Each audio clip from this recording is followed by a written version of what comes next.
Welcome, everyone. We appreciate you signing up for and participating in today's webinar. I am Tara King, a Senior Project Director at the American Association for the Advancement of Science, or AAAS for short. AAAS is the world's largest general science association and the publisher of the science family of journals. At AAAS, I serve as the Center Coordinator for the S-STEM REC, or Resource and Evaluation Center. The AAAS S-STEM REC is happy to organize this webinar, facilitated by our REC partner colleagues at MN Associates, Inc. The purpose is to assist you in developing your research and evaluation plan components of your 2025 NSF S-STEM proposals. As you enter the webinar, please feel free to say hello and introduce yourself in the chat. And after providing some housekeeping information, sharing a bit about the AAAS S-STEM REC, and directing you to resources that may be helpful as you're preparing your proposal submission, I'll turn things over to Kavita Midapalli, CEO of MN Associates, Inc., who will be leading today's webinar. Next slide, please. Before we get started, we want to take a moment to see who is in the audience today. We're going to launch a short poll to gather some information about you all and give you a minute or two to complete it.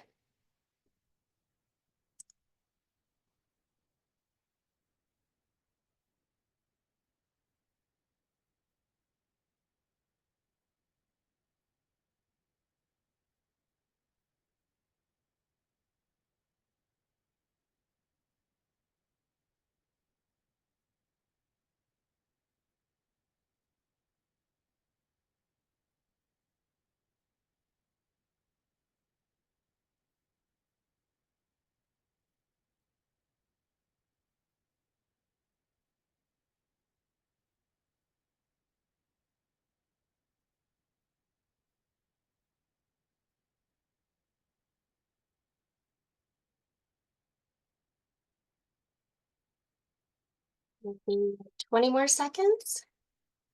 I see that the numbers are coming in.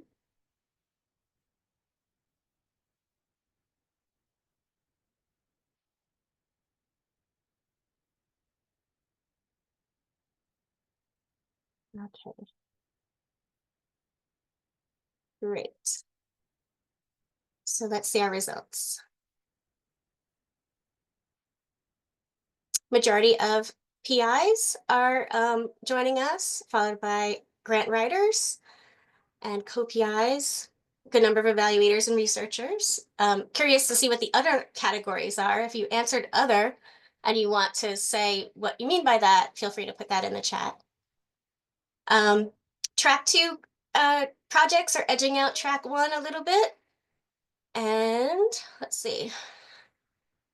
Primarily four-year institutions are represented, but we do have a good representation of community colleges and not as many minority serving institutions, but representation nonetheless. Many first-time awardees. Welcome, thank you for joining us. A bunch resubmitting, and let's see, those who have collaborated with a social science researcher, a lot of experience there. And the majority of you have already engaged an evaluator, which is wonderful to see. So thank you so much for sharing those answers. This really helps us to tailor our information to the audience. So we really appreciate your participation in that. Let's continue on. Okay, next slide.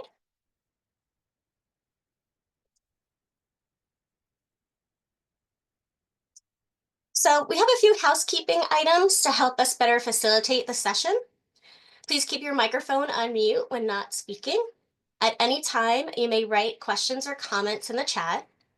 We also have the Q&A feature enabled, so we encourage you to post your questions there, as well as upvote others' questions that you'd like to hear the answers to. When we get to the Q&A portion of the webinar, and if you wish to speak to ask your question, You may use the raise your hand button and we will call on you and be able to unmute you.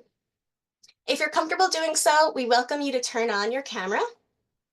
To help us get to know one another, please rename yourself to include your institution name or abbreviation and share your pronouns if you wish. We welcome you to introduce yourself in the chat if you haven't yet done so. I'm really happy to see many of you saying hello and introducing yourself there already. We are also really happy to have 2 American Sign Language interpreters joining us today. In addition, we're pleased to have a live transcriptioner providing closed captioning. Our thanks to these individuals for helping us make the information presented in this webinar more widely accessible. The slides being presented today can be found on the AAAS S-STEM Rec website. If you'd like to follow along with the slides on your computer, you can download them now, and here is the link to them. Also on this same webpage, a recording of today's webinar will be shared when it becomes available. We hope that the webinar runs smoothly for you today, but please, if you have any technical difficulties or questions, contact my colleague Jamila Blake in the chat or send her an email at jblake@AAAS.org. Finally, we'd really appreciate for your feedback on today's webinar. We'd like to know how useful it was for you, any suggestions you have to improve it. We'll include a link to the participant survey in the chat later on. In addition, a survey link will appear when you exit the webinar. We thank you in advance for sharing your thoughts with us to help us improve our offerings for you. Next slide, please. For anyone who's just joining us, hello and welcome. My name is Tara King, and I am the Center Coordinator of the AAAS S-STEM Resource and Evaluation Center, or REC for short. I'm happy to organize this webinar as part of the REC's work, which is made possible by funding from the National Science Foundation. Before I jump into telling you more about the AAAS S-STEM REC, it's important for me to share a few disclaimers with you. So this material is based upon work supported by the National Science Foundation under grant number 222-4093. Any opinions, findings, interpretations, conclusions, or recommendations expressed in this material are those of its authors and do not represent the views of the AAAS Board of Directors, the Council of AAAS, AAAS's membership, or the National Science Foundation.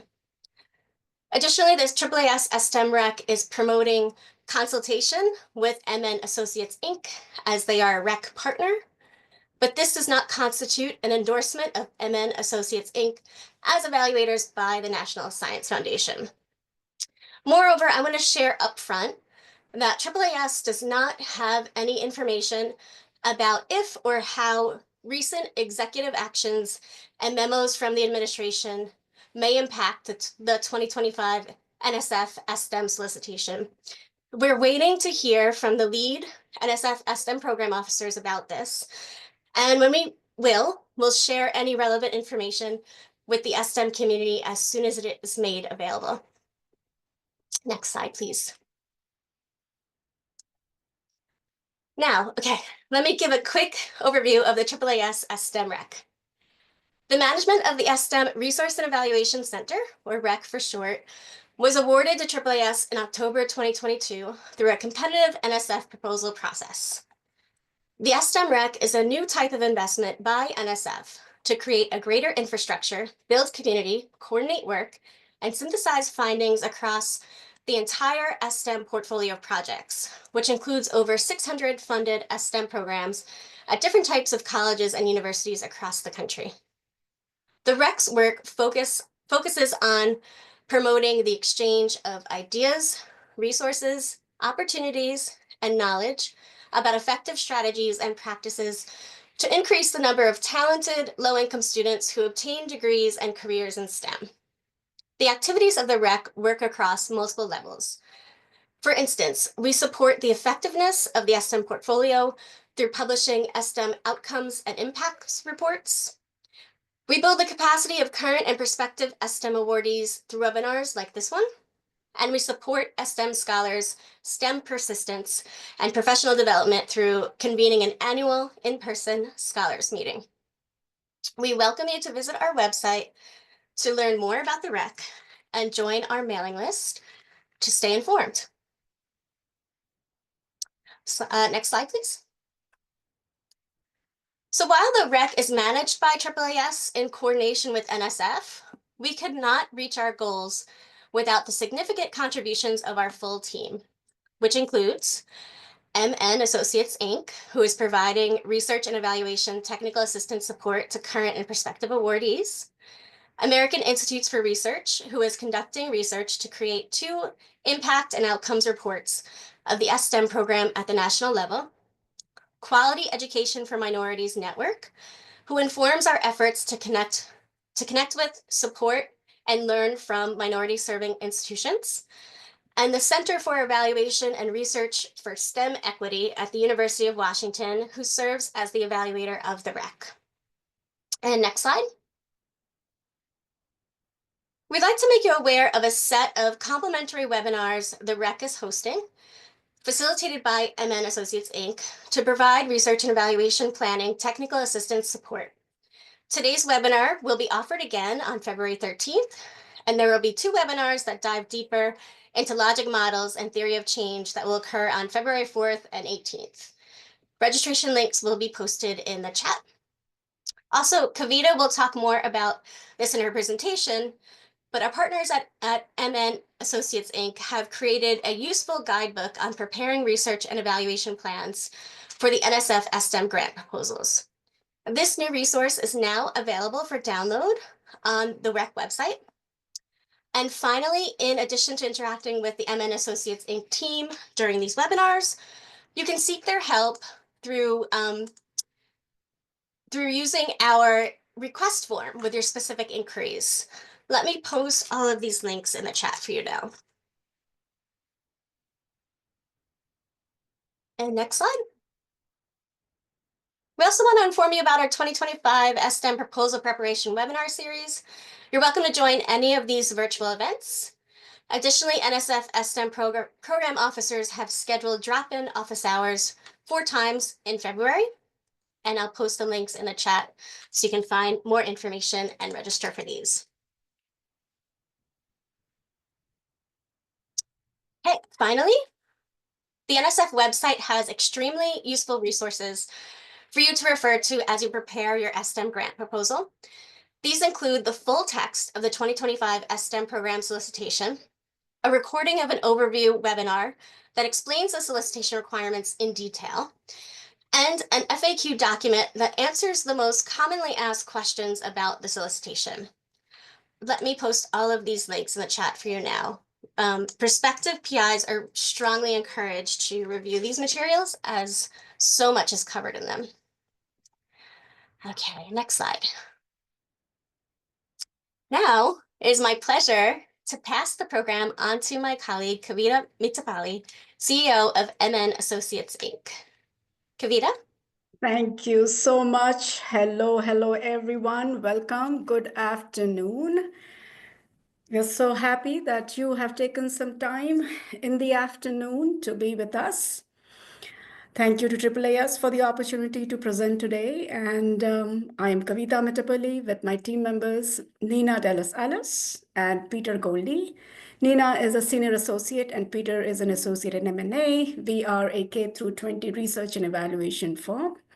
And as Tara has mentioned, we are the evaluation TA providers for the S-STEM REC at the AAAS. So before we begin, I wanted to go over some of the main objectives of the webinar today. Primarily, we want to gain a good understanding of how to write the knowledge generation part of the proposal. Also have a good understanding of what evaluation is and how is it different or even similar to the GOK aspect. We'll also touch on the logic model and theory of change, and then we'll also talk about writing good research and evaluation plans for all the tracks. The other objective of the webinar is also to collect feedback. As Tara mentioned that we love feedback, we are also evaluators. We want to know how we can help you further. So at the end of the webinar, you will receive a short survey. So please be sure to respond and tell us know, and just let us know how we did and what we can do better. Next, please. So today's agenda, a majority of it will be spent obviously on talking about the research aspect and the evaluation for the 2025 S-STEM proposal, which is due March 4th. Before we do that, I'm going to talk a little bit about the changes, some major changes in the track one proposal for the 2025 solicitation, and also some of the roles and requirements per track, some examples of generation of knowledge and research questions, evaluation questions, and as I mentioned, I'll touch upon the logic model and theory of change. For many more other details about logic model and theory of change, I would encourage you to sign up for the next two webinars that are going to happen in February, where we will talk about logic model, theory of change, and also there will be an exercise. There's been no test, but only an exercise. We'll also talk about how to engage a researcher and evaluator, both in the pre and post award phases, and also advisory team differences between the two. And we'll talk, and there are a bunch of slides about all the references that we are going to be using today. And we'll take questions at the end. Next slide, please. Quickly, the major changes, and I'm pretty sure that you have already highlighted them in your copy of the solicitation, but we want to just go through them because they obviously affect the research and the evaluation plans as well. So the biggest change, as we see it, is the maximum award for track one proposals has increased up to $2 million for 6 years. And the institutions submitting track one may not actually have an active S-STEM grant or a STEP grant in the past 5 years. This is really important. The other one is also the track one proposals must include an initial planning or capacity building period, which is generally the first year of the grant. And somewhere in the solicitation, I also read that you're allowed to have maybe a project manager or a project coordinator that could actually be employed during this phase. Because based on our experience first and your experience itself, there's a lot of work that goes in the process of actually getting the grant up to speed. The other point is at least 50% of the funds must be provided solely as pure scholarship amounts, and $15,000 per year for the undergraduates and $20,000 per year for the graduates have been assigned for the track one proposals. Next, please. Now, some of the other changes and important information that affects all the proposals across all the tracks are one-page analysis of job prospects is not required and should not be included as a supplementary document as it used to at least last year. Another important aspect, the collaborative planning grants have been removed from the program. Instead, any interested PIs, co-PIs, they are encouraged to consider developing a planning proposal as described in this section, section 2B1, program description. For proposals with a duration of 6 years, current and pending support should be reported for the first 5 years of the project. In addition, they're also requesting a 6-year duration must be submitted via research.gov because grants.gov cannot accommodate a 6-year budget. Another important thing as it pertains to evaluation is an evaluation plan logic model or theory of change is expected. That means it is required, the way I read it, and should be included as a supplementary document. We often get questions as to, well, should we include that in the project descriptive? So I'll get to that in the Q&A, but my short answer is it really depends. 15 pages is not a lot of real estate, so you decide where you'd want to do it. But frankly, I would say just move it to a supplementary document because that will give you space to write more content in the main text. So again, proposals must include a logic model or theory of change that informs the evaluation plan. Next slide, please. All right, so now let's get into the nitty-gritty of generation of knowledge. So the S-STEM grant's core premise is that it should contribute to the greater field of STEM education. So let's keep that in mind, that that is the main premise of the S-STEM grant. So how do we do that? Since it is a requirement that we have a generation of knowledge aspect and an evaluation plan into the proposal, we do that through efficacy, impact, or effectiveness studies, which are outlined in the Common Guidelines for Education, Research, and Development. I know it's a little dated, but if you open the document, it is very nicely written in terms of what are the kinds of studies that could be done, which are appropriate for the S-STEM proposal. So we also highly recommend that both researchers and evaluators go through the document before writing the sections on evaluation plan and or generation of knowledge for tracks 1, 2, 3. Also, midway through the current solicitation, 25-514, there are two very large sections on generation of knowledge and evaluation. You may want to pay very careful attention and consideration to the type of study you will be doing, and cross-check that with the Common Guidelines for Education, Research, and Development. In doing so, you will learn that there are different types of studies. These are foundational, early stage or exploratory research, design and development, early or efficacy research effectiveness study, and scale-up study. So typically, in our experience, we have seen or have completed more advanced research studies, particularly for track 3, given the sample sizes, attrition rates, time, effort, and budget availability for either of the tracks, and also the feasibility of conducting more advanced research that contribute to the mission of S-STEM grants, and more largely, STEM education. I also want to emphasize that the S-STEM projects should strive to increase the understanding about the contributions that proposed student supports or scholar supports can make to program goals of STEM education and graduation when they are coupled with scholarships.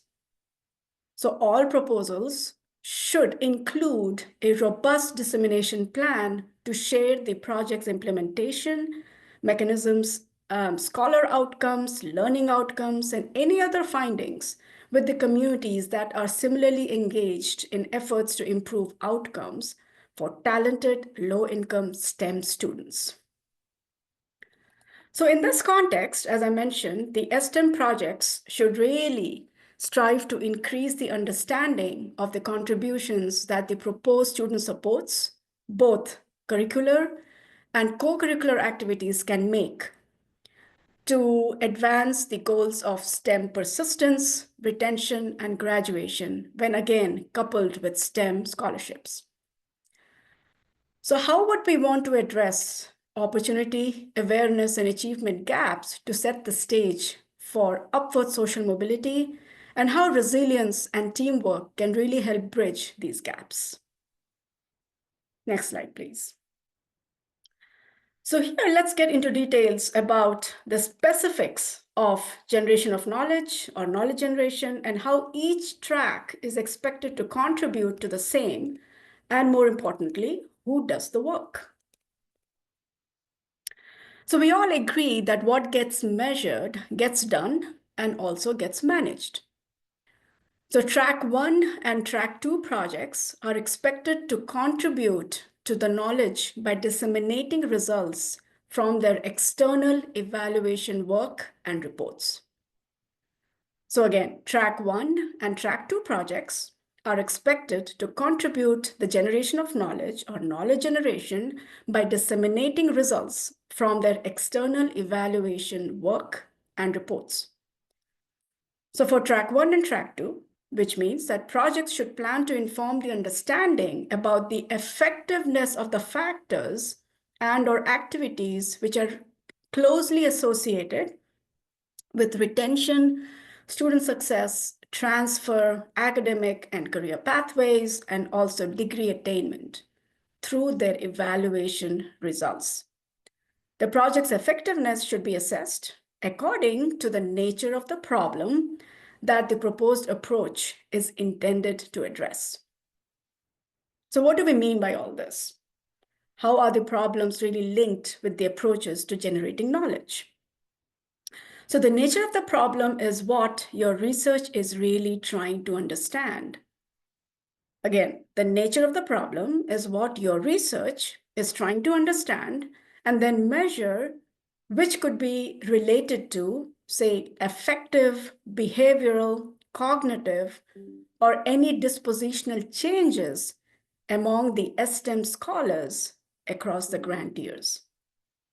So you're investigating the problem, and then you're trying to measure any aspects that are related to affective, behavioral, cognitive, or dispositional changes among your scholars across the grant years.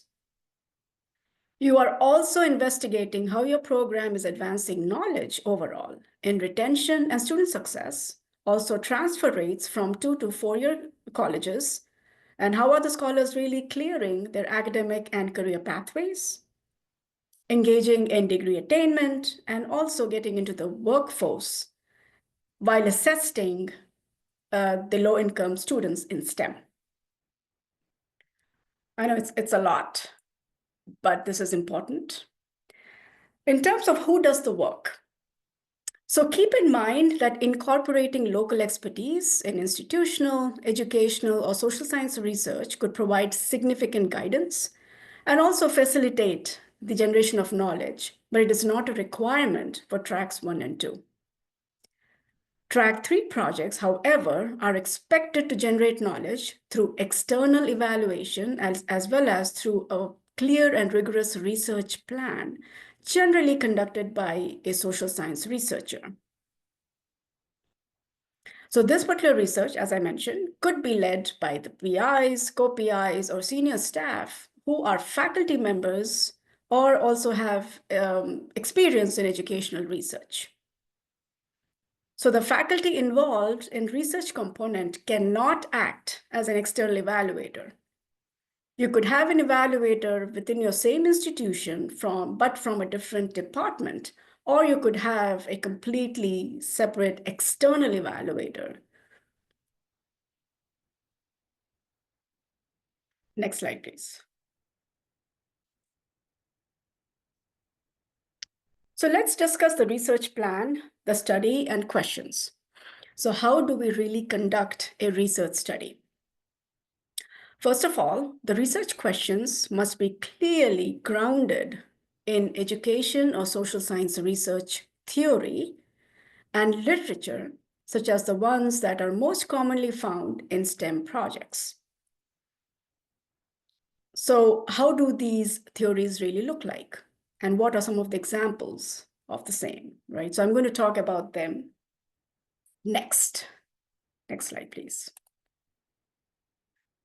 So some of the most common examples that we have come across in several proposals and also from some of our work are these theories: the social cognitive theory, social cognitive career theory, SCCT, also sense of belonging theory, social change model of leadership, and also self-efficacy theory. We have full references in the reference slides, but just to give you a little bit of context and background as to how they apply to the S-STEM projects. So the social cognitive theory really posits that learning happens in a social context with a dynamic and reciprocal interaction of the person, the environment, and the behavior. So if your S-STEM project is proposing leveraging an ongoing, say, living learning community on campus as one of the strategies to better engage the S-STEM scholars, then the LLC, or the living learning community, could be studied within the theoretical concept of SCT. Right? So there's a theory, and then there is this construct or activity that falls into that theory, and that you could investigate that as an evidence-based practice, an EBP. Let's look at the social cognitive career theory. So SCCT is an integrative theoretical framework that explores the psychological and social factors that produce personal interests, and also lead to choices related to education and then future job careers. This particular theory is also concerned with the network of factors that affect performance and persistence in a person's educational journey. Then the sense of belonging, I believe, is one of the most common theories that we have come across. Students' sense of belonging is as a driver of persistence to their institution and their role in overall persistence, retention, and completion.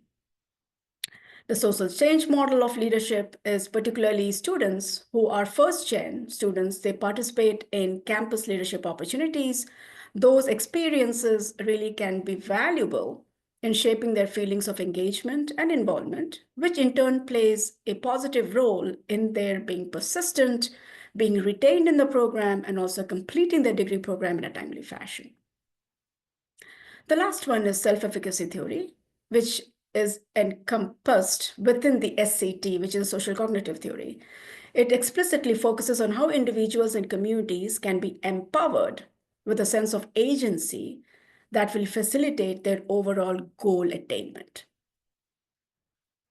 So you may also have noticed some of the theories that are linked together as I'm talking about these.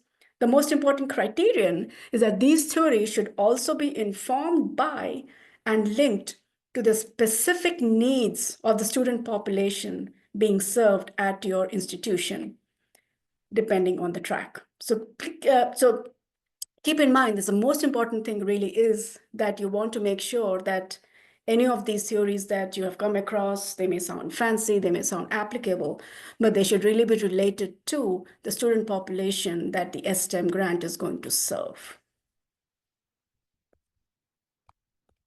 Next slide, please. All right, so here are some examples of research questions. So the first thing while developing the research question is that you must have a hypothesis, the if and then statement. If we do this in a certain way, we would like to see a change in a certain way. Ultimately, that change being a student outcome. Ultimately, that change being a learning outcome. Ultimately, that change being completion, graduation, and being successful. So some of the classic examples of research questions that we've come across and also the ones that we have developed for our own projects are, in what ways does a particular activity or intervention, for instance, living learning community, work, for whom and under what circumstances? Could be a research question. Another research question could be, how do STEM scholars develop a STEM or engineering identity? You could bundle some of the questions as primary questions and also sub-questions, but just giving you an example of how the research questions could be framed. Another question, how does any particular activity or intervention play a role in enabling the scholars' social identity, STEM identity, motivation? These are again constructs in STEM fields. And how does any activity intervention show its intended effects on the scholar's cognition and or affective behaviors, both in the short and long terms? Another good question here is if and how participants or scholars' background characteristics play a role in decision-making for choosing STEM majors, engaging in training opportunities, utilizing available resources on campus, services, and career and jobs. So research questions, again, as I mentioned, are hypothesis-driven to help guide the knowledge generation effort, like involving some distinct intervention, activity, a framework that the project is testing to make sure that it actually sticks and it works for the STEM scholars. The research will also demonstrate knowledge of the educational literature regarding the project's support structures, student population, and institutional context. So keep in mind, you must select research methods and types of analysis to help answer the research questions. So you must have research questions, and then based on the research questions, you would decide which analysis and which data collection techniques are most appropriate. It's not the other way around. So make use of any published validated instruments to gather information related to your research questions.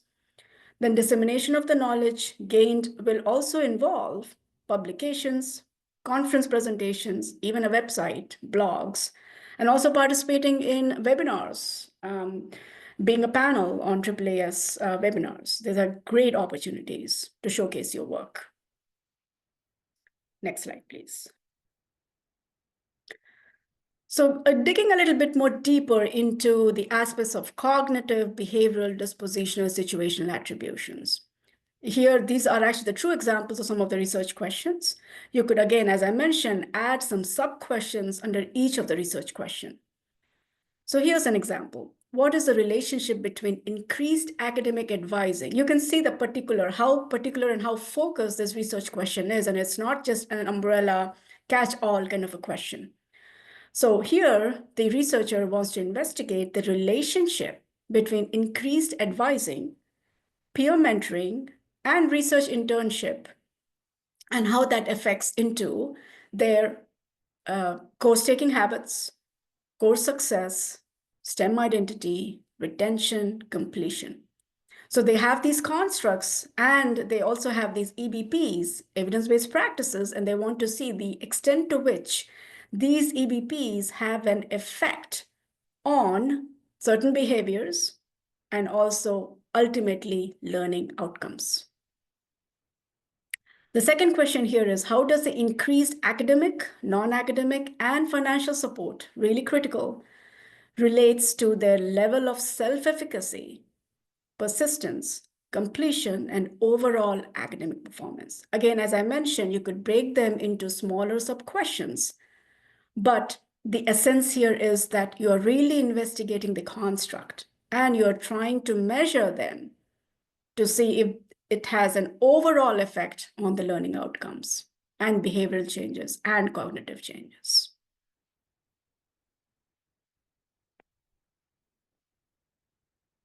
All right. Next, please. So I mentioned EBPs quite a bit, evidence-based practices, and I think some of you actually were in attendance at the July 25th, 2024 webinar, where we actually dug deeper into the EBPs. So let's talk a little bit about EBPs. What are they, and how are they really related to the S-STEM project and the proposal? So EBPs are, in a sense, evidence-based, context-specific interventions, activities, or frameworks that must be linked to low-income, talented student needs.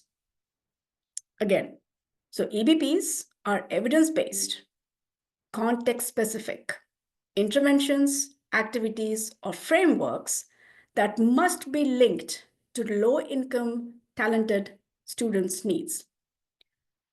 All projects must build their project or needs analysis specific to the targeted population. I cannot emphasize this enough because we keep going back that how is it related to your specific project? So how do we do that? So in the proposal, you will go through the section 5A, 4A for some additional information on exactly what EBPs are and how to establish EBPs on student needs. So I think Tara just posted the guidebook link. So we would encourage you to go through the guidebook because we actually talk about the needs assessment. How is it done? Why is it useful? How can you fold the needs assessment results into your proposal? We talk about the literature review as to how to establish the rationale for the evidence-based practices, which is also a requirement for your grant. Also, how do you align those activities with documented low-income students with institutional needs? The evidence-based interventions or activities or frameworks, they must be linked to the identified needs and target. Then mentorship and cohorts, how do you plan that for your STEM faculty members and student cohorts, which are again required for all the tracks? So these are straight from the solicitation. We would encourage you to read this thoroughly because it directly relates to the knowledge generation aspect of your study. Next slide, please. So here's the QR code for the guidebook. This actually was released on the 21st, just last week, and we are very proud to have had the opportunity to complete this. It's only 49 pages, not even 50. So we would encourage you to read it thoroughly, highlight it, use what you want to use because it has a lot of information. It has only 4 chapters: conducting a needs assessment, the what, the how, the when. Chapter 2 talks about incorporating the evidence-based practices, exactly what I told just now, and then it shows you how to do it, then also how to measure it. Chapter 3 talks about designing knowledge generation and evaluation plans. And fourth one talks about logic model or theory of change. I know you will love it. Next slide, please. All right, let's talk about my favorite topic, evaluation for S-STEM grants. First and foremost, evaluation, when people say, what is the difference? Fundamental difference between evaluation and research is the unit of analysis. So evaluation, the unit of analysis is the program. We are looking at the program from a higher level.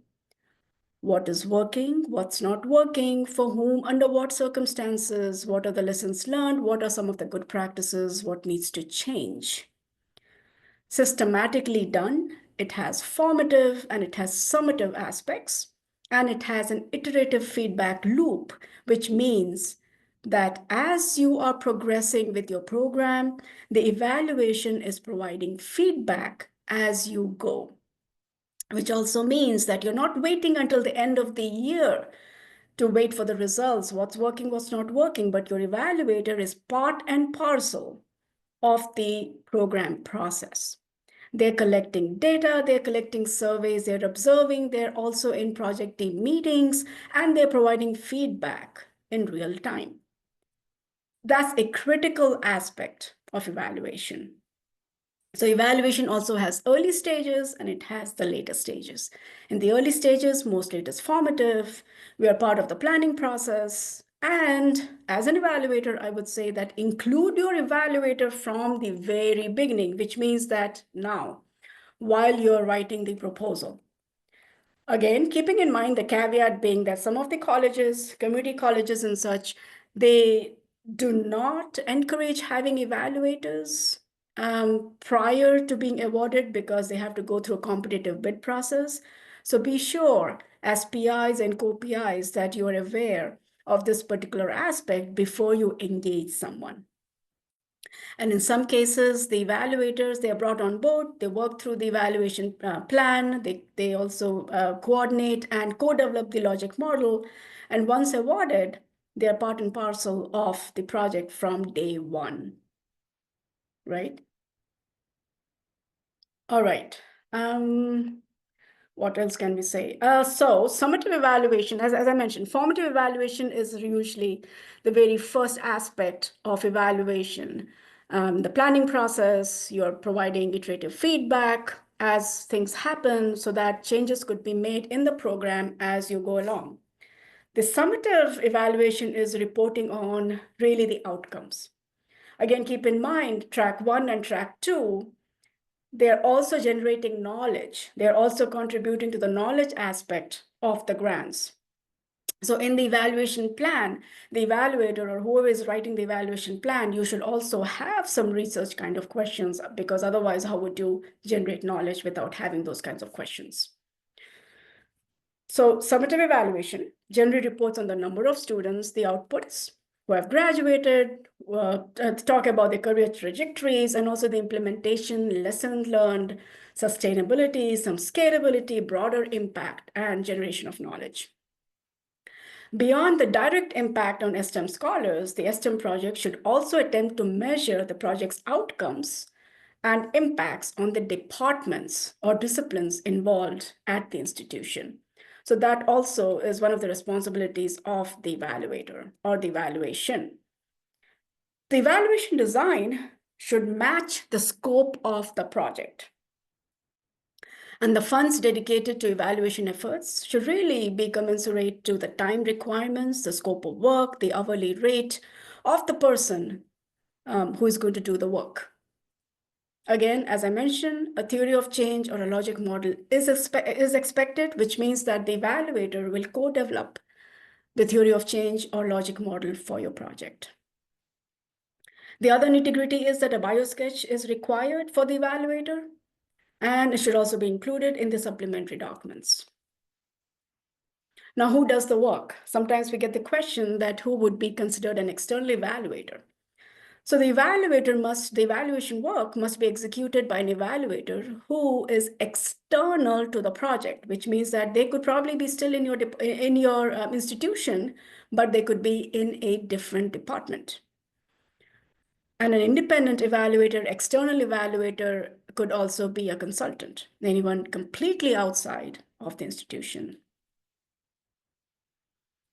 The evaluator cannot be a co-PI or a senior personnel. So keep in mind some of the proposals that sometimes we review, we notice that the evaluator or the co-PI is also acting as an evaluator, or a senior personnel has also been engaged as an evaluator. So that is a no-no. Next question, please. Next slide.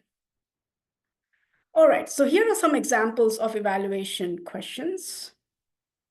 As I mentioned, evaluation is really looking at the program's implementation, fidelity, and overall efficacy, while it is also contributing to the knowledge generation for track 1, track 2, and also track 3.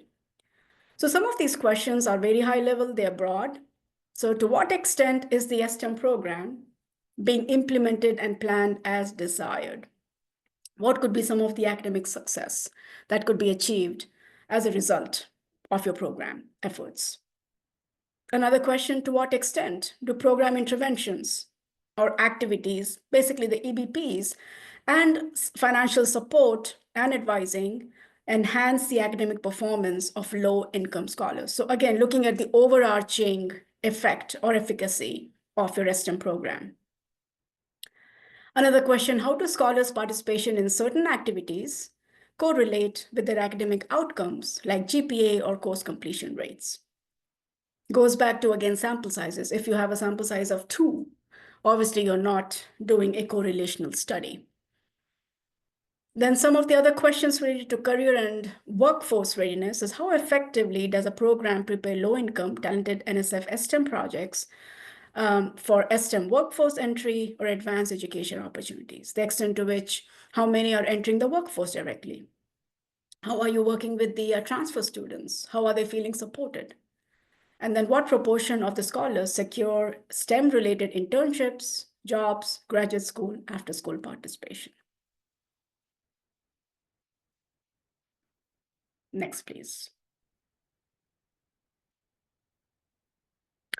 So this is a really good evaluation data matrix that we actually pulled from the evaluate.org website. Some of you who are working or who have worked on the ATE grant may be quite familiar with this particular spreadsheet. I would encourage you, especially because real estate is very critical in the 15-page, and you end up leaving maybe a 3/4 or maybe 1-page max for evaluation.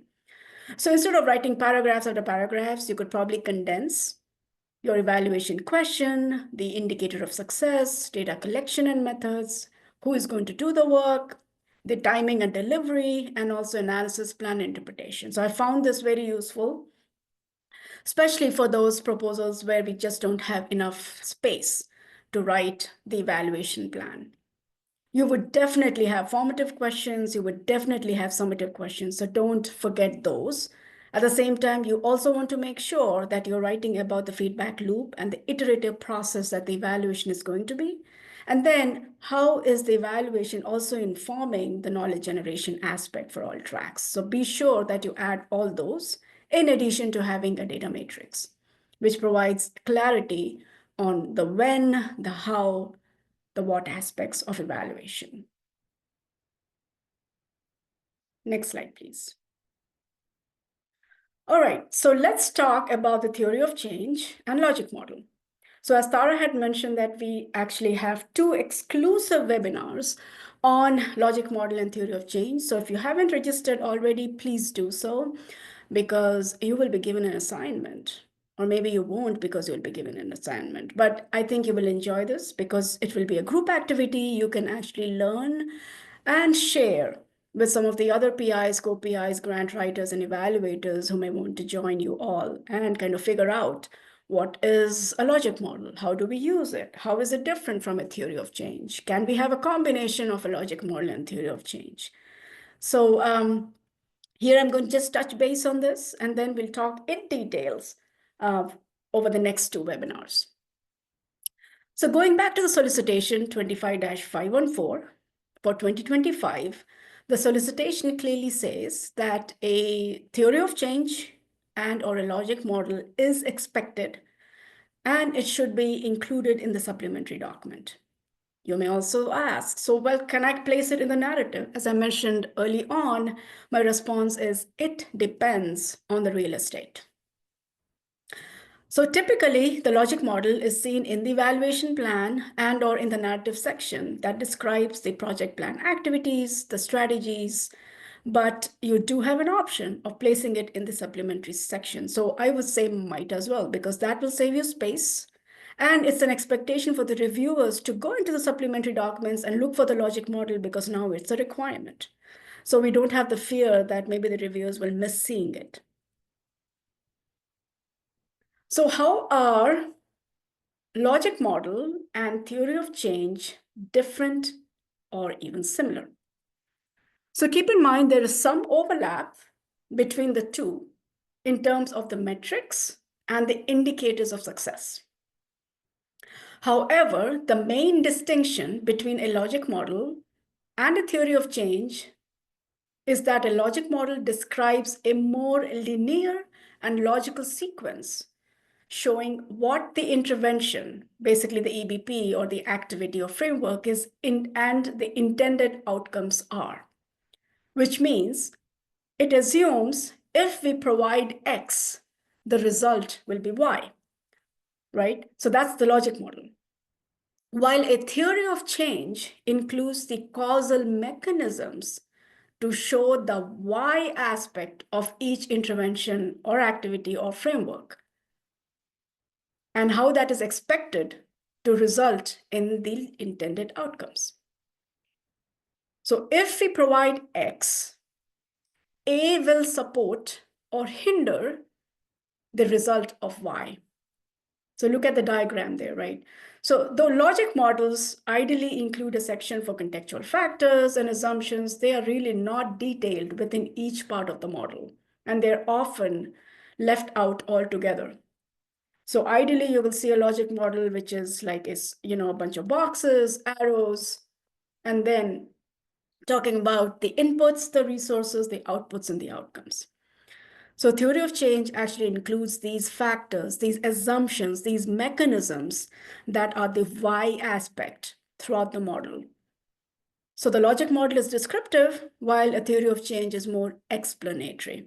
Now your question is, can we include both? The answer is, I would say probably not. I would say include a much more modified and a sophisticated model of a logic model, which would also include your assumptions and mechanisms, because you just don't have the space. So theory of change here is an adaptation of one that is illustrated here on the slide in Michael Patton's book, Utilization Focused Evaluation. So check it out. So again, logic model is a bit simplistic, very linear. It doesn't often give you a lot of assumptions and a lot of why factors, but the theory of change actually provides the why aspects of a model as well. So my preference more is towards a theory of change or a much more modified logic model. Next, please. So how do we combine a logic model and a theory of change. Again, this comes from Evaluate, and I believe they have a template that you could actually download and you could use it. So here you would see there are some program needs.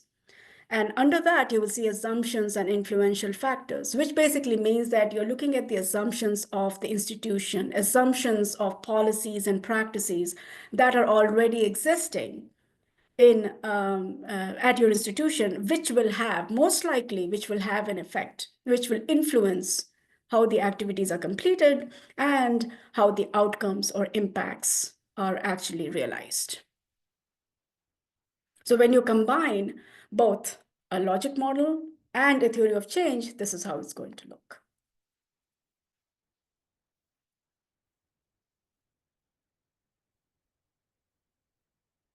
Next, please. Here's an example of S-STEM. So in looking at it, you will see that we have the needs. So we all know what are the needs, which is why we are writing the S-STEM proposal. We have low completion rates. We have high needs of students who need scholarship. We also know that there are low wages, fewer jobs in a particular area in STEM. That's why we're applying for the S-STEM grant. What are some of the assumptions? The assumptions are that we know that our institution has capacity, or we have the staffing to help complete this project in a timely fashion and the way it was promised. We have the capacity to implement.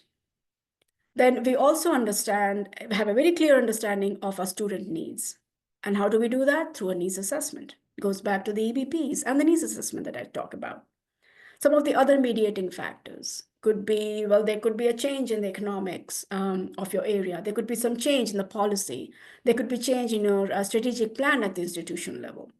So understanding those prior or while you're writing the proposal is critical. Then, more straightforward, what are some of the inputs? Obviously, the first one would be your NSF funding. Then you would also talk about some staffing and resources and institutional support and resources that will go into the input section. What activities are you doing? These are really, really critical because you need to be thinking through about these. These are some of the activities like the first year experience or summer bridge courses, mentoring, advising, cohort building activities, internships, industry visits. Then also one of the primary activity and important activity is also evaluation that could be included in your activity and generation of knowledge. Outputs. Simply put, outputs are basically bean counting. Number of courses the scholars completed. How many scholars were taking summer bridge courses? How many of them attended the seminars, right? So you're counting. Then number of scholars completing the first year seminars, as I mentioned. The logs. So you also maintain logs of mentoring. You're also maintaining logs of advising, cohort building activities. So bean counting. Number of internships. Number of industry visits, number of speakers, type of speakers, then also assessments, reports, and feedback included. Short-term outcomes. Some of you may also ask that, do we need to have short-term, mid-term, long-term? Again, the answer is it depends. If you want to really have those indicators of success, benchmarking, then I would say you should have short-term, mid-term, and long-term. Otherwise, more generally, you will just see outcomes as the last column. So some of the examples of short-term outcomes are increasing the STEM course taking abilities of your scholars. There is an improvement or change in the GPAs of the scholars. You will also notice that there's a stronger scholar community, which was not existing before. There's also an increased engagement, increase in persistence, retention, completion. Those could be general outcomes or even short-term outcomes. The midterm outcomes are improvement in graduation rates overall for your STEM program and also promotion of high sense of belonging overall on campus. So this could be done especially for track 3, where you have also a comparison group, for instance. Maybe you want to do a quasi-experimental design, and that's where you will see that there is a comparison of scholars and non-scholars, or we call as participants, for instance, in promotion of high sense of belonging. Are the scholars exhibiting more or higher sense of belonging compared to the non-scholars? The long-term outcomes could be generally an increase in the regional STEM workforce and also a more resilient, inclusive, and adaptive STEM workforce. That could be a long-term outcome. Next slide, please. All right.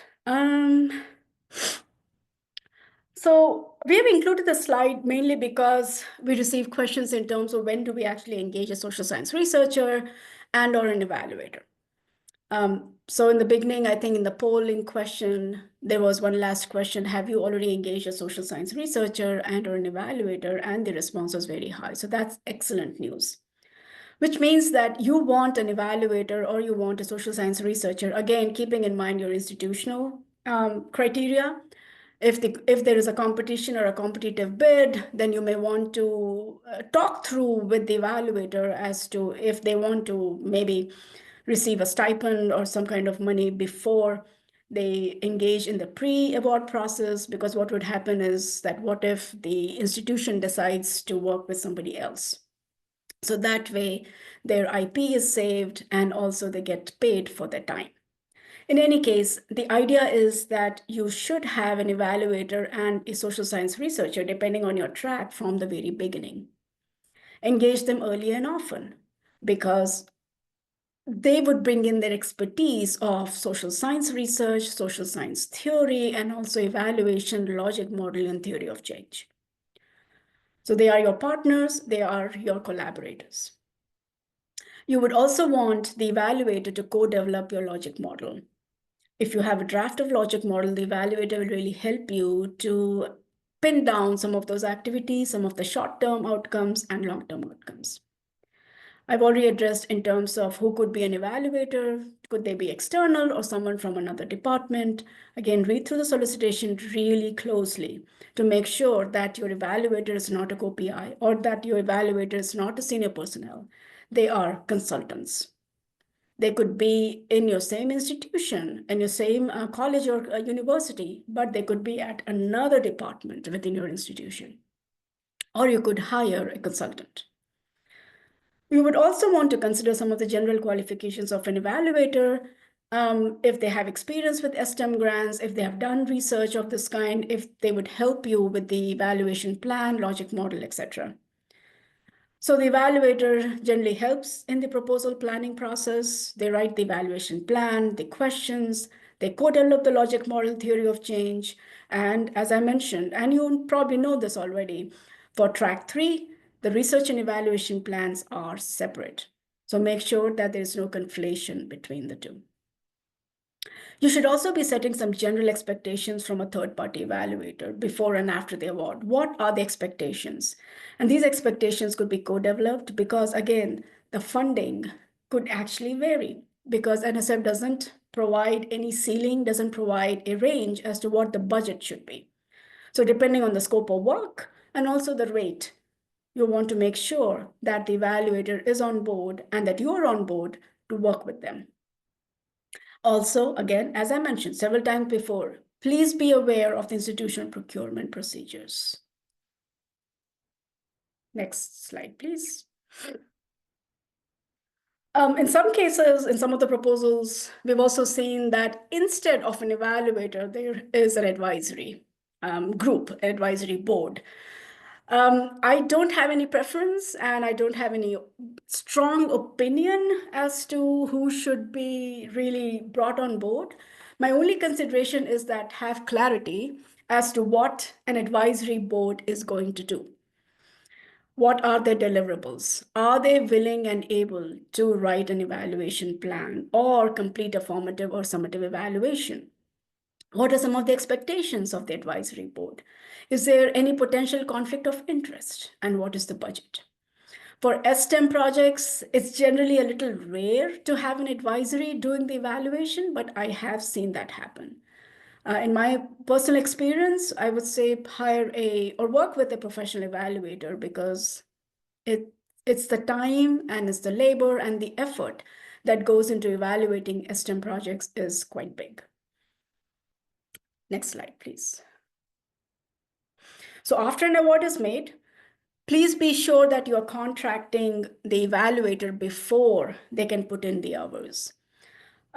Also make sure that the evaluator is included in the IRB process.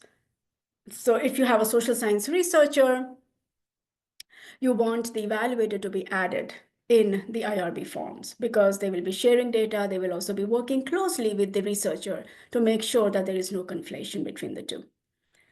Conduct a kickoff meeting and also make sure that the evaluator is able to refine the evaluation plan because things change. Some of the activities may not take place as planned. So the evaluation plan could be modified a little bit. The evaluation questions might be tweaked a little bit. Also make sure that they are in line with the deliverables, the timelines, and general work expectations. The evaluator should also attend the team meetings. Document review is also one of the part of that the evaluators will do. Oh, another question is that we've received recently is that in the track one, it's usually 6 years, right? So now we have one full year of planning year. Do you include or do you involve the evaluator in the first year? My personal opinion, again, this is Kavita saying here, is that yes, you should have the evaluator also in the first year, even though it's just a planning year. You may not want to give them a full budget, maybe a condensed budget with a limited number of hours and scope of work. But I feel that it is essential for the evaluator to also be part of the process in the first planning year of track one. Again, depending on the budget and the proximity and logistics, the evaluator may decide if they want to do site visits. How often do they want to do site visits? What do they want to do during the site visits? Then typically for our grants, we do fall and spring surveys because that kind of gives us an indication of the pre and the post when they join the program or they are switching to a new program, taking new courses. We do a fall survey and then spring survey in terms of how the things went for them for the academic year. In some cases, we also do intermediate surveys. So it really depends on the scope of work and also the requirement. If you have advisory meetings, invite the evaluator because that also is a data collection point. During the advisory meetings, the evaluator will also present their findings. And they could also seek some advisement from the advisory. Also coordinate with the institutional research team for any extant historical or current data on the scholars. You want to be able to share the demographics and also any other information that is pertinent to the evaluation process. And this is where it is critical to have the consent forms, the IRB, all figured out before the evaluator can collect data on these.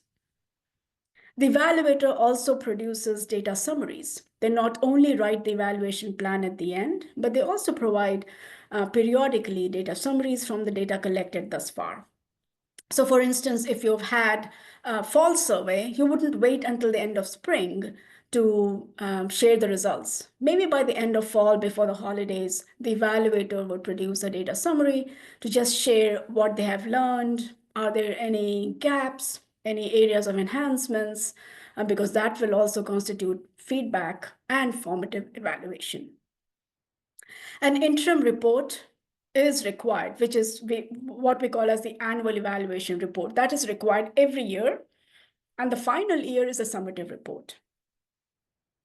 And the evaluator is also expected to contribute to the dissemination efforts. And this could be in the form of a small publication, writing blogs, maybe podcasts, anything that is pertinent and that will help engage and also disseminate information for the overall community of STEM education. Next slide, please. The review criteria, most of you already know this, and this hasn't changed. It is basically based on two major items: the intellectual merit in terms of what is the potential of this particular grant to advance knowledge, and the broader impact in terms of the potential to benefit society, which is outside of that institution, and how it contributes to the achievement of specific desired societal outcomes.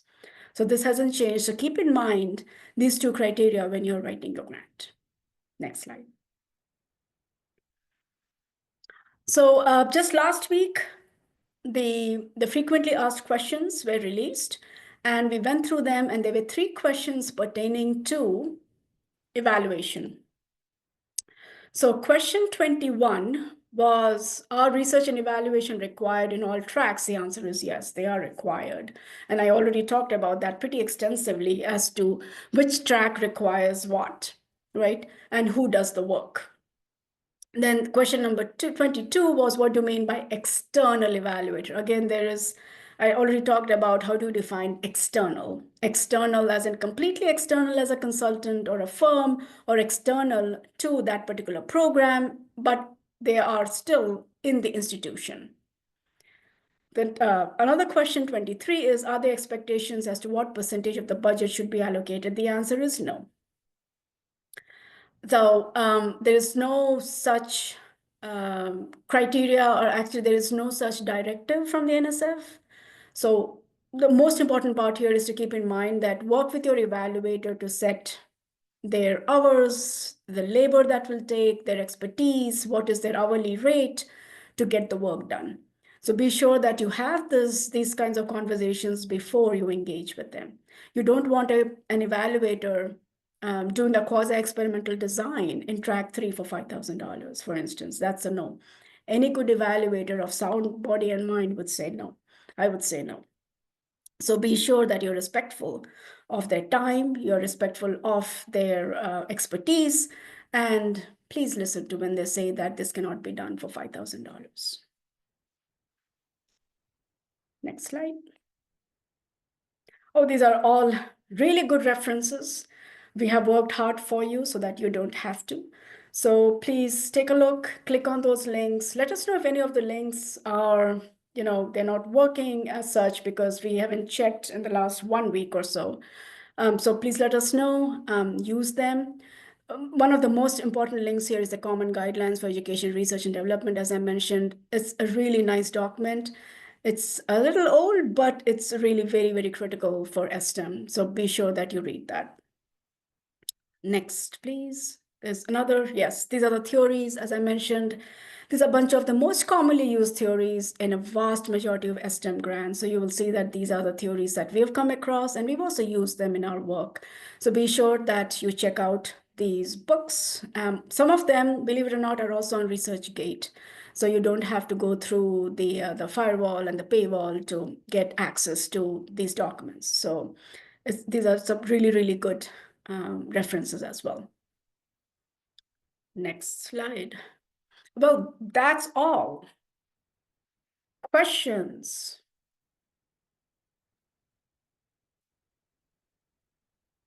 Rita, so we do have a number of questions, and and this is Nina. And so we have several all relating, kind of lumped together. We'll be dealing with evaluation. So let's knock it off straight away.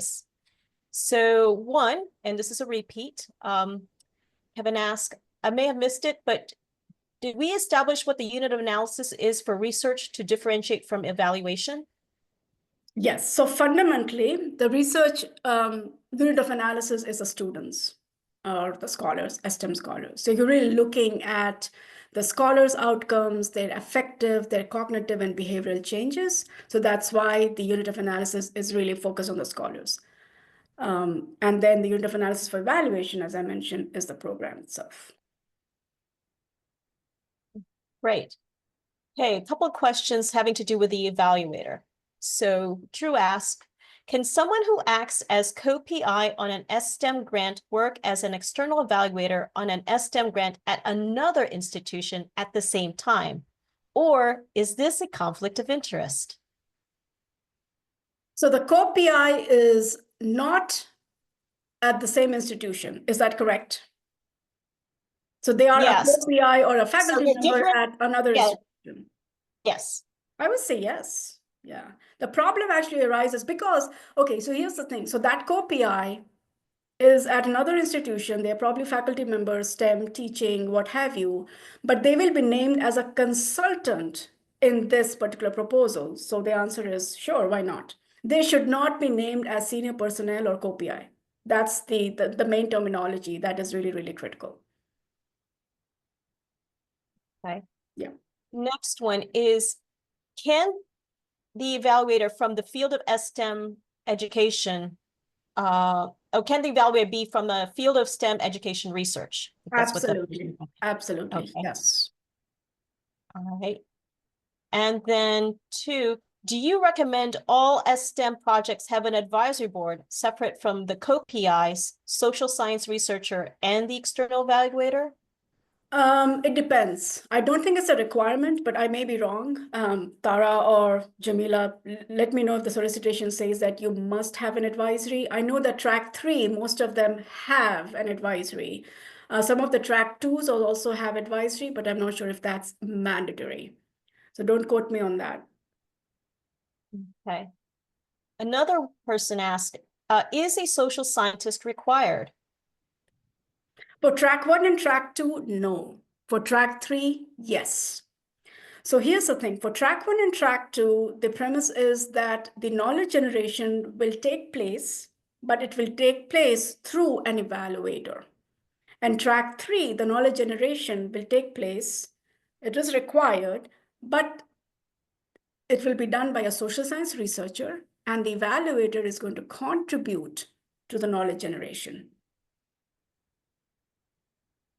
And speaking of knowledge generation, since the evaluation contributes to the general generation of knowledge, should all the evaluation instruments, such as surveys, focus groups, interviews, and so on, be included in the IRB application? In the IRB, yeah, depending on the institution. So some institution will say, well, we will not give you approval unless you show us all the tools, instruments, validated tools, whatnot. And in some institutions, they would say, we will give you an IRB determination, and this is not considered human research for whatever reason. And if you're not publishing the results, you're good to go, and we don't need. So talk to your IRB person, your staff, and get the details. And that is also post-award, right? Pre-award, nobody asks, NSF doesn't ask for instruments. So if the question is that, am I supposed to include the instruments in the proposal? The answer is no. So here's a question about budgets. What's a typical budget range for a 5-year project for evaluators? Depending on the scope of work, which track, and so that's the short answer, because NSF doesn't provide any directive. Depending on the kind of study that you're doing, what is your market rate, and what is feasible. Because keep in mind, track 1, 50% is scholarship. So whatever is remaining, the 50% has to go for all other things, including the evaluation. So work with your PIs and co-PIs to make sure that your design is really salient and it is aligned with the amount of work that you can put into, so that you have a solid, robust evaluation. So we have a question pertaining to research questions. So someone asked, if you have a hypothesis where you are looking at something like engineering identity, how is that feasible? In the Q&A, it states that all low-income students enrolled in a degree program should receive fair consideration. So how can you look at something that is major specific? So it could be major specific. So that shouldn't be your question then. If it's on engineering alone, then you are investigating the engineering identity. But if it's only for STEM overall, right, which means that you're inviting students from biology, physics, chemistry, then you're looking at STEM identity overall. You're not investigating engineering identity. So there's this whole, EBP on how do you measure STEM identity. And then there is an EBP and research and instruments that talk specifically about engineering identity. So please check those out on the website. So we do have those instruments ready for you, so you could use them. Yeah. We have a question on needs assessment. So is it safe to assume without a proper needs assessment woven into the proposal may be unlikely to be funded? No, not necessarily. But it's always good to have some kind of a needs assessment. It could be an informal needs assessment. I'll give you another example. One college, they just didn't have the time or the resources to do the needs assessment, a formal needs assessment. So what they did was they looked through some of the data from the NSSE survey, the student engagement survey, then there is the CESSE survey, CESSE survey. They also pulled information from their alumni and graduate survey, and they actually came to know a good lot as to what are some of the needs. So you don't have to do a formal launch study and spend time and effort. You could also pull information from the data and other resources that you already have on campus. But be sure to include the sentence that this is how you've actually come to the conclusion. And this is how you've realized these are the gaps for the scholars. And this is how we are going to take care of those gaps. So we have some questions here having to do with specifically some solicitations. So one, it pertains to track 2. Does track 2 also require 50% going to scholarships? I think it's 60, right, Tara? That hasn't changed, correct? Track 2, 60-40, right? I'll look into the solicitation. Yeah. I believe, yeah, correct. Thanks, Kevin. Yeah. So it's only track 1 is 50-50 with 1 year of planning and 6 years instead of 5. But 6 years actually changed last year too. So it is 1 year of planning mandatory and no scholarships to be awarded in the first year. So you have only 5 years of scholarship, track 1. And I think this hasn't changed for track 2. And then question in pertaining to track 3.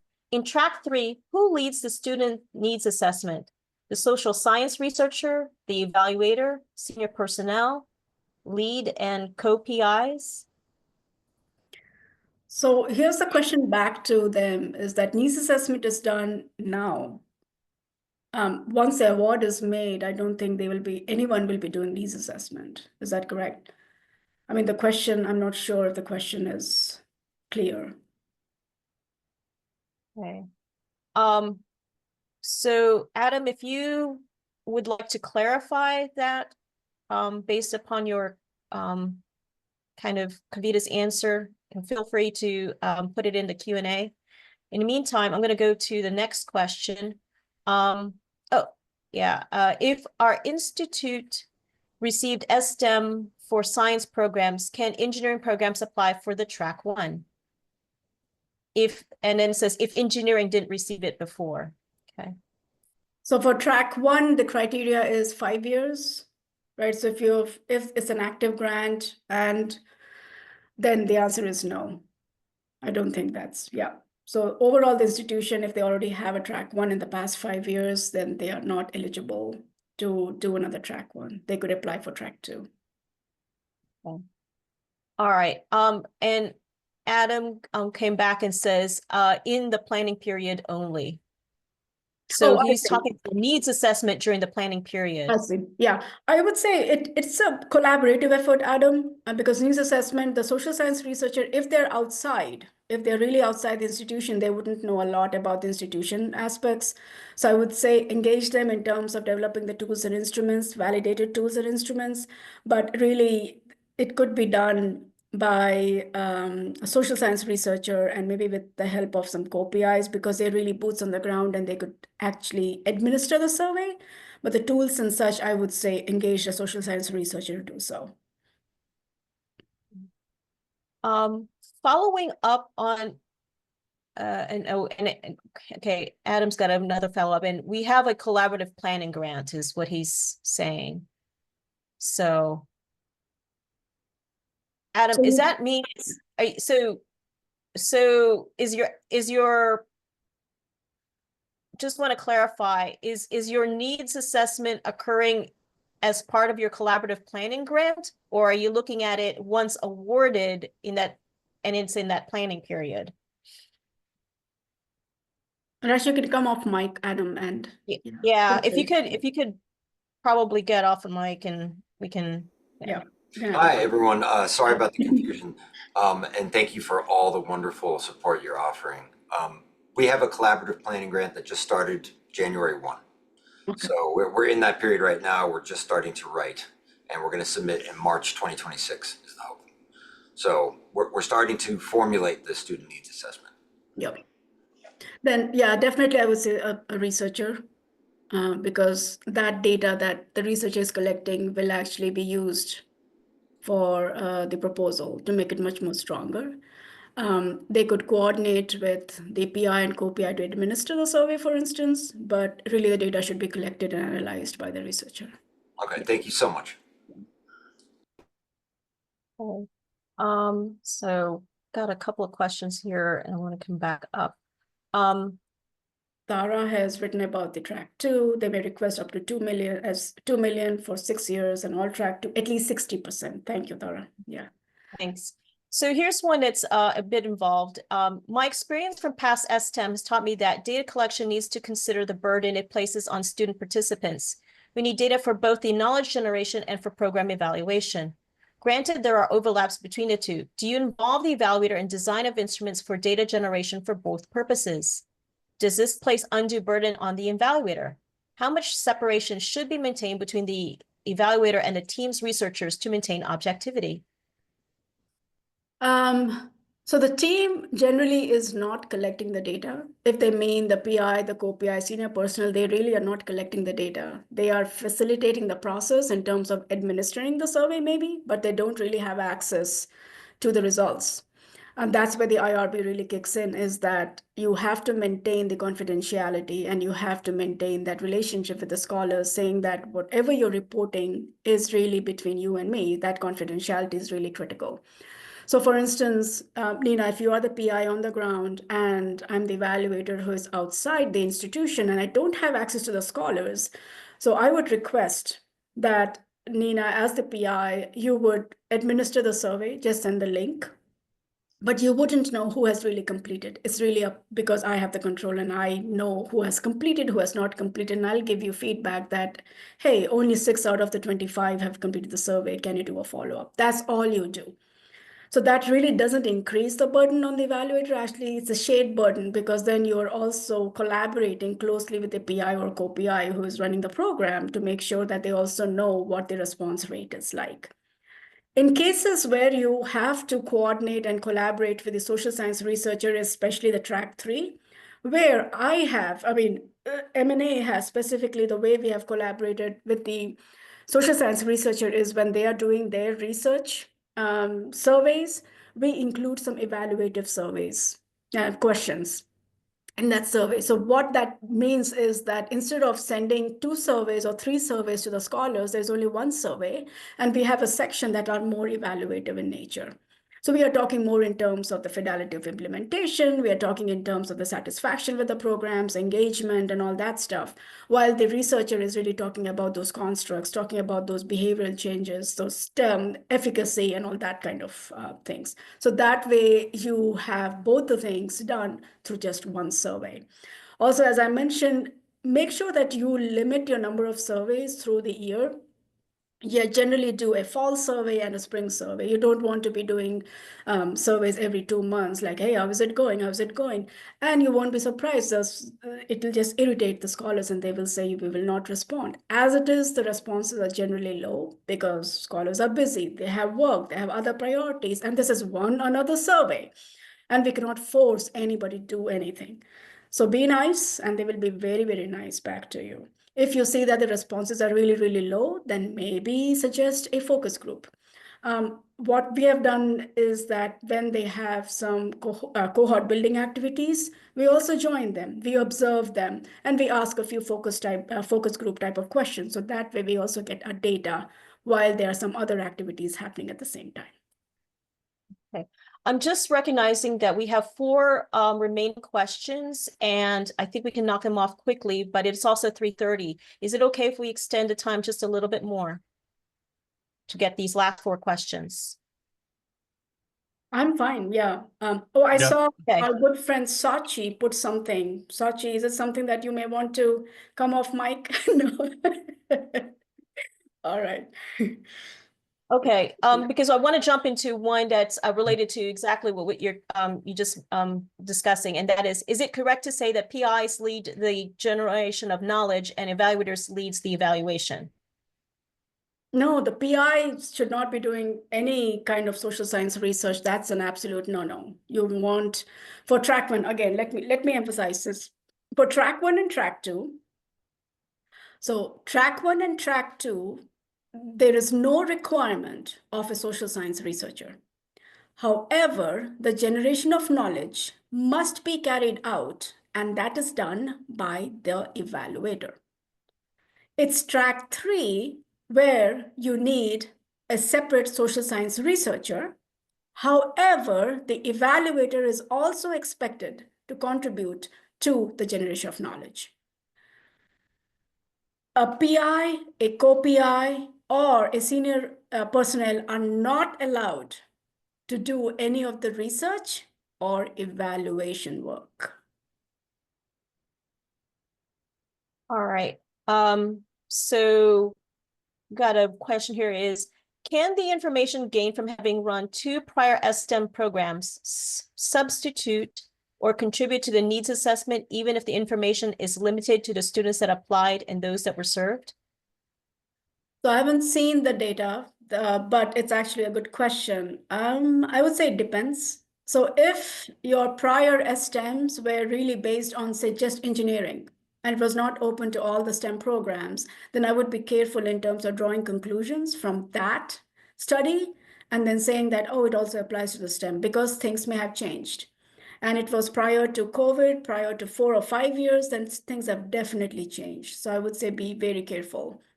One thing I would like to say is that if you've had a grant before, and there's a section in the solicitation which is about talking about the prior awards and some of the results, I would say take advantage and write about some of the lessons learned, good practices, and include them in that section. Those are really important because that also gives the idea to the reviewer that they have indeed learned some lessons, and this is something that they don't want to do, and this is something that they want to do in the new solicitation. This question of, do I understand how to request help from rec for evaluation? Didn't get a sense from the presentation anywhere. What does that mean, right? What ways does AAAS STEM rec help PIs applying for the evaluation component? I can actually take that, Tara. So M&A is the evaluation TA provider, which means that in some cases, the PIs or the co-PIs, whoever is writing the proposal, they have sought our consultation to help review their evaluation plan. So that's the kind of support that we are able to provide. What we are not able to provide, mainly because of the time limitation, is write the evaluation plan or write the proposal, because we are not grant writers. And in some cases, the PIs and co-PIs have also asked if we would help them go through some of the instruments that they have developed. The answer is yes. We could help them review and provide some consultation. So that is the evaluation TA that M&A is able to provide. Okay, thank you. All right, one last question. This is the last. To confirm, track 3 requires a social science researcher and an evaluator? Yes, Okay. that I'm 100% sure.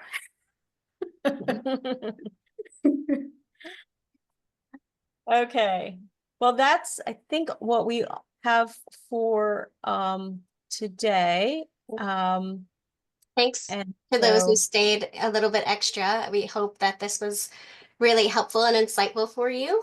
If you have additional questions that you'd like to pose to Kavita and M&A, please use the evaluation technical assistance request form, and they're happy to get back to you. Also, just a reminder to take our participant survey when you leave. And we want to have you stay connected to the rec. If this is your first event for an STEM rec event, we hope you found it fruitful. And I put in the chat all the different ways in which you can stay connected to us, join our mailing list, follow us on social media, and we're really thankful for your participation. We look forward to engaging you in future rec events, and please stay in touch. use the request form if you have questions. You can also email steminitiative@AAAS.org to speak with us. And we hope you have a wonderful rest of your day. Thank you again for all your questions. Thank you all for the work you do. No problem. Happy to help. Thanks. Bye. Thank you.